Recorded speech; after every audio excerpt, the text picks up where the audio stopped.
Oh, hi everybody, welcome back to my channel. So today I'm picking up a T-call at the Pretrip terminal. I usually pick up loads like this, but today I have some extra time, and since I do, I want to go ahead and create this video on what T-calls are, what's the process and all of that.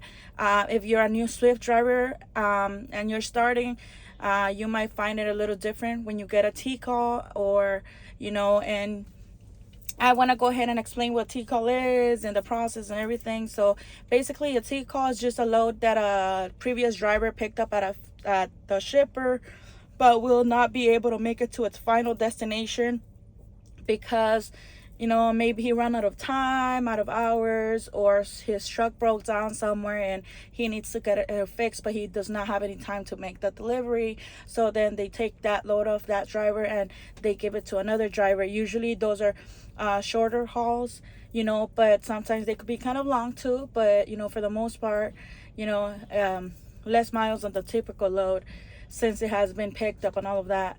But they're very much easy. They're already preloaded and everything, and they are usually dropped at either Swift terminals or at Swift drop yards. Okay, so all you have to do when you get to a terminal is just drive around, drop your empty trailer that you may have at the designated area for empty trailers, or just anywhere where you find a spot, and then you're just gonna drive around looking for your loaded trailer that you have to look for and all of that, and then you just hook up to it, get the bills. And what's important about that is that when you're picking up the trailer, one thing, you have to make sure that it has a scale ticket. If it does not have the scale ticket, it should have some markings of the weight of something of some sort that the driver should have left.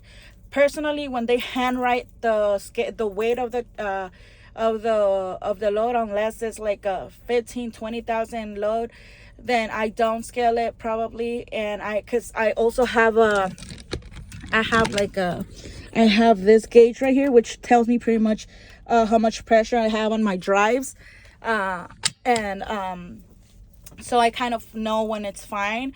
But if it's a load that it's heavier than the 25,000 and they did not leave a scale ticket, or even 30,000, maybe 25, 30, I might not even scale it then. But I don't like taking risks, just because sometimes drivers, if the load has been driven from, let's say, through mountains and stuff like that, and the driver wasn't that careful and stuff, and he shifted the load or something, the weight could have shifted as well. So I'm very meticulous in those things, and I mentor too, so I try to show my students good habits when it comes to picking up T-calls, because you cannot always assume that the last driver was an amazing driver, or things happen. So I'm like that. And if you're starting and you're new, you should also be taking care of those things like that. And another thing that you should be checking is the seal number. The seal number on your bill should match the seal on your trailer. If the seal of the trailer and the seal on the bills that were on the mailbox don't match, you have to make sure you send a message, a free form, or call your driver leader or dispatch, notify them of that, and make sure that you get approval that everything was fine, or any changes they did, it was okay. You cannot just take a trailer and with a bad seal or the wrong seal number. Basically, you don't want to be held accountable for anything missing. Okay. And so another thing you want to be very careful about is that you always want to double check all the bills information. You must, when you get your bills, you always have to check the BOL number. It's always hidden. Like, for example, in this bill right here, the BOL number is all the way to the bottom right here. You have to check either the BOL, the PO matches, the PU matches.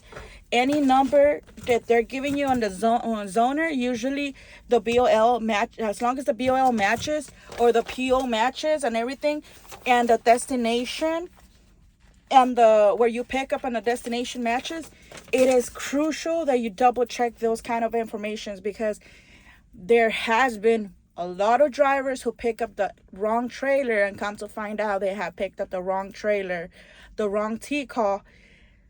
Make sure that when you're picking up a T-call, even though it's a little bit easier, there is a lot of responsibility with that too, because you do have to check that your CO matches, that your bills match, that your weight is still okay, even though it's a T call. Don't just just hook up because you're running real quick. T calls usually take between and like 25 to 30 to 45 minutes, being a little too long to pick up. But you always want to make sure that you're doing things in order so you don't forget about anything. But very important to check your bills. All the information should match, and then once you have connected and everything, you're good to go. And this is what I want to show you in this video. The intro was a little too long, but let me go ahead, and if you're interested, keep on watching.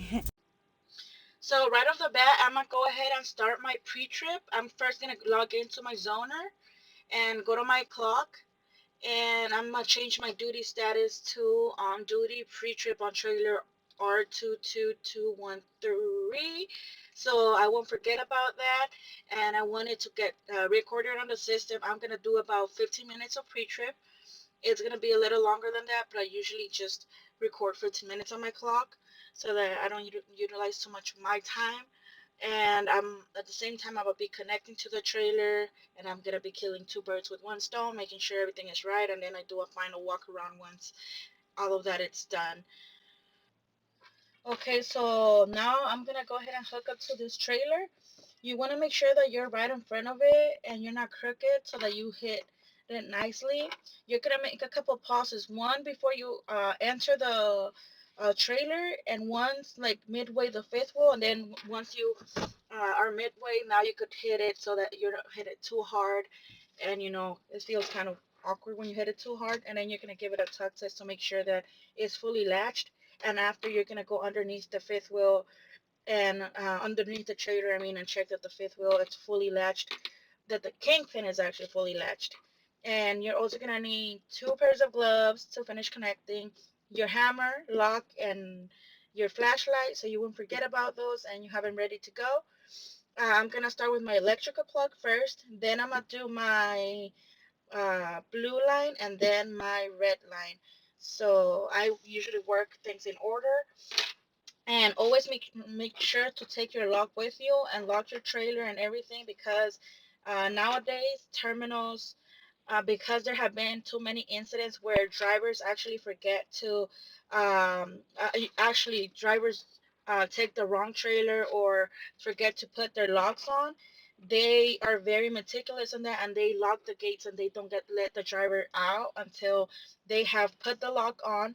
And they always double check for their trailer. But sometimes, some just rare occasions, some terminals, the gate won't close with that, and those are special cases. But for the most part, you have to do everything before you exit the gate. Make sure you already have the lock in place and everything, and that you're connected to the trailer with the loaded call sent in and everything, because if you do not do that, they will stop you at the gate and they will not let you out.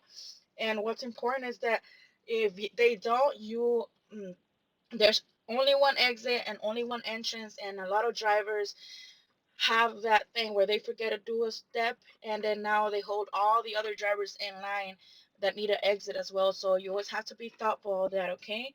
And I'm like, just keep that in mind, and I'm gonna continue connecting my airlines. You always want to put the glad hand at an angle, like at a 60-degree angle almost, and then you're gonna hardly push all the way down. This would be a good time to go ahead and push your red valve so that you could hear if you have any air leaks coming from your glad hands. And at the same time, go ahead and turn on all of your lights so that as you're doing your walk around, they're all turned on and you're good to go. And you can check everything at once and not have to be coming back and forth. And this is where you turn on the lights. For the Freightliner 2024, this is a shifter to turn on the high beams, as you could see. Now I'm just going to go ahead and continue with everything. And another thing you want to go ahead and do is, check that the trailer number is right, that the temperature is right, and all of that stuff. I'm checking my tires right now, making sure they're good.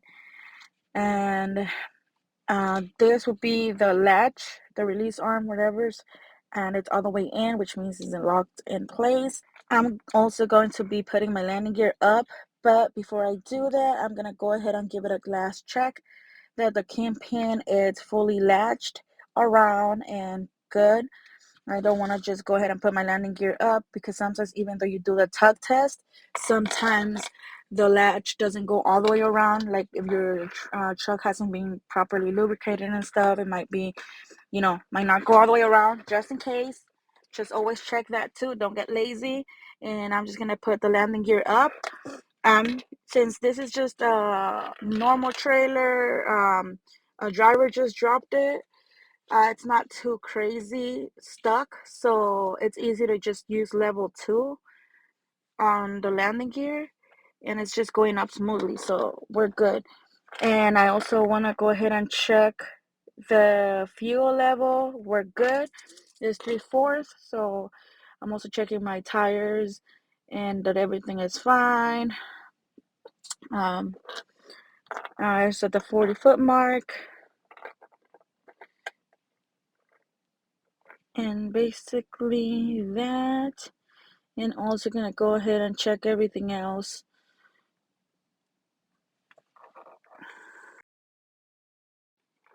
I'm also gonna continue doing my walk around, checking that all my lights are good, working properly. I'm checking for the 5 lights up top, marker lights and brake lights, and also checking my license plate light that is working, because when you pass the weigh stations, it's not working. They will pull you over for that. They have pulled me over before, so I'm just letting you know. And also, don't forget about your lock. I'm just putting it on. Straightforward stuff. And then I'm gonna continue walking around, checking the marker lights, and I'm gonna check the other side, the other tires right here, make sure they're good, nothing stuck, and nothing, no air leaks. Everything looking good so far. My marker light is working. Landing gear is up once again. Skirt doesn't look damaged. My mud flap is good. I'm checking my other tires, etc. And, making sure nothing's stuck on them, like a piece of, metal or something, or a nail, you know. Always don't want to skip that process. Check all your surrounding. All my chains are there. Now, this is a trail mail box. When you get a Tico, this is where your bill should be. Some drivers put it to like the compartment right there, right next to it. But this is the actual trailer mailbox, and I'm just checking all the bills. The driver left a handwritten note for the scale ticket for the weight of the load, but when they handwrite it, I always take it to get it scaled when it's over 25, around 25, 30. So I just have a habit of doing that. It's always best, you never know how the driver was driving through mountains and stuff, so you always want to make sure that you part of your job to check all that. You don't want to get a ticket or get pulled over for not having scale the load and stuff. So yeah, and all my lights are working. I'm just doing the normal walk around now, and I'm gonna go ahead and finalize by doing the checking the my airlines. If I don't have any air leaks, I already went around and I listened for any air leaks, but I didn't have any. So I'm gonna perform the air brakes regardless, just to make sure that we are all good to go. And I'm checking my high beams as well. So my high beams are good. So, and I'm just gonna go ahead and start my air brake test.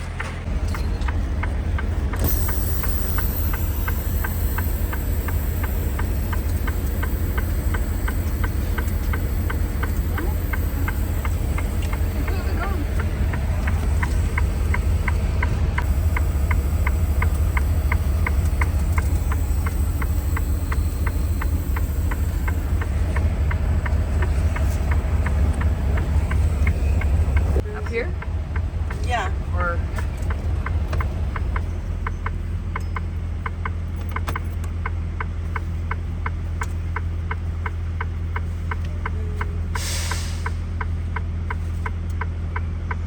So at this point right here is when you want to press the service brake hard, so that your air pressure is gonna come back down again. Siri, can you set a minute It timer? shouldn't be more than, like maybe like by 25 pounds or so. Then you're gonna start your minute timer.